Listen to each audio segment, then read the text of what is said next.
Helder Luiz Taveira de Assis, ele é instrutor aqui do Senai, ele já esteve aqui em outra oportunidade, né? E aí, Eldão? Bom, meu pai? Tá mais perfumado que penteadeira da Eni, viu, Juninho? Pensa no caboclo.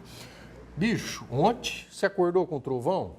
Essa madrugada... Essa também, né? A madrugada de domingo para segunda deu um chuvarel brabo e ontem também, de ontem para hoje, né? Exatamente. Descargas elétricas que muitas vezes acabam atingindo a rede. Aí chega na minha casa e estopora com tudo. Por quê?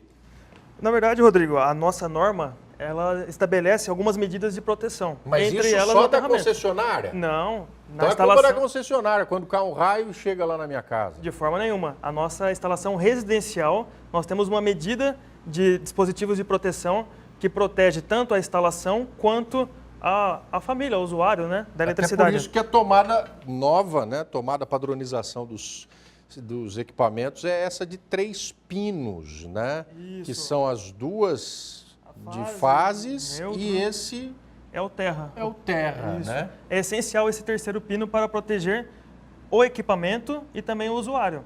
Muitas pessoas cortam esse terceiro pino. Não precisa não, né? Não pode, né? O correto é não cortar. A nossa tomada correta eu ligo um chuveiro em casa, aí tem um terceiro fio nele, eu enrolo ele no cano, né? Faz um espiralzinho para ficar bonito lá, né? Não aterrou? De forma alguma. O aterramento tem que ser feito, né, por uma pessoa especializada, uma haste, né? Ou na própria estrutura, né, da residência, pode também ser feito. Ela tem que ser aterrada mesmo. O termo aterramento é porque vai colocar no solo essa haste. Nós temos tido muitas ocorrências de raios na nossa região. Até nós tivemos semana passada no Flagrou, né, Alane, lá de Iacanga. O raio pegou, aterrou, como está dizendo o Helder, numa palmeira, no Buriti lá, e ele cozinhou, chovendo, pegou fogo no palmito do Buriti. Fez aquilo que pode acontecer na tua casa se não tiver esse fio do meio ligado num aterramento apropriado, né? Sistema de aterramento. Por norma, ele é esse fio verde ou verde com faixa amarela. Então, o eletricista formado, o profissional, ao ver esse fio, ele sabe que é um aterramento. Ah, mas o formado cobra caro, eu contrato o Cururu, tem o Zé Remela ali, ele me cobra baratinho, rapaz, diz que não precisa disso não, ele é entendido. Pegou fogo na tua casa, ele vai dar conta, né? Infelizmente, é isso que acontece, né? A instalação elétrica sempre fica para o final da obra. E o pessoal já está meio apertado, acaba contratando um profissional não qualificado. E acha caro uns metros a mais de fio para proteger, né, o teu patrimônio. Junto com esse dispositivo, que é o DPS, é um dispositivo protetor de surto. Ele trouxe disjuntores diferentes, né? São chaves. Ele custa aproximadamente uns R$50, vamos dizer assim, no mercado, né? Qual que é mais barato? Eu trocar esse componente ou comprar uma televisão nova, uma geladeira? Um computador? E olha, gente, uma tractaninha dessa, à disposição no mercado, que como disse o Helder, custa aí em torno de R$50, instalado aí por gente competente, pode proteger todos os equipamentos.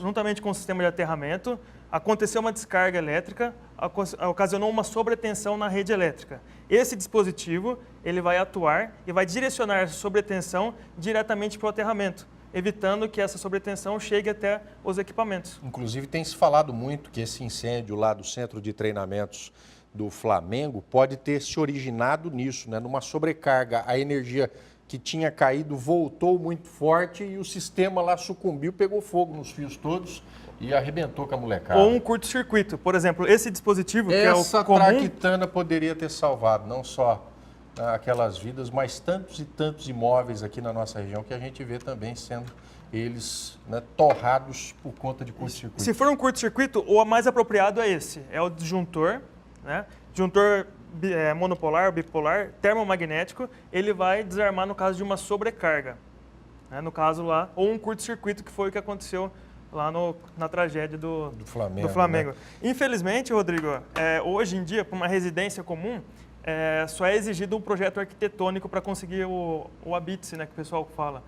E o projeto elétrico muitas vezes é deixado de lado. Porém, nós temos vários casos aí de acidentes que acontecem com a parte elétrica, né? A gente vai trazer daqui a pouquinho uma reportagem que mostra a falta de alvarás em prédios públicos, né, aquela chancela que o Bombeiros dá para que o estabelecimento possa funcionar. Até a Prefeitura de Bauru não tem, né? Ah, mas o alvará ele refere-se a hidrante, a, como é que fala, extintor, né? Treinamento de brigada de incêndio e muitas vezes algo que fica escondido, desce por dentro de conduítes na sua parede, tem mais, né, necessidade de melhoria do que só colocação de hidrantes. Isso, né? Por uma instalação de maior porte, aí já tem outras exigências, né? Mas eu falo numa residência, né? Uma residência comum, não se tem essa exigência do projeto elétrico. Você manja. Quanto é que fica, por exemplo, uma instalação elétrica completa numa casa ali, 3 quartos, 2 banheirinhos, uma sala e a cozinha? Vai ficar em torno de R$5.000. R$5.000. Quanto é que vale a tua casa? Né? R$5.000 para você preservar o teu patrimônio com esses equipamentos fundamentais. Não é nada de luxo, não, viu? Nada Inclusive, Rodrigo, esse que você está segurando, então, você estava falando antes ele é o DR. Toda residência, por norma, tem que ter um equipamento como esse. Ele tem um botão de teste e ele vai ficar, como dizer assim, monitorando a sua instalação elétrica. Se por algum motivo tem alguma fuga de corrente, né?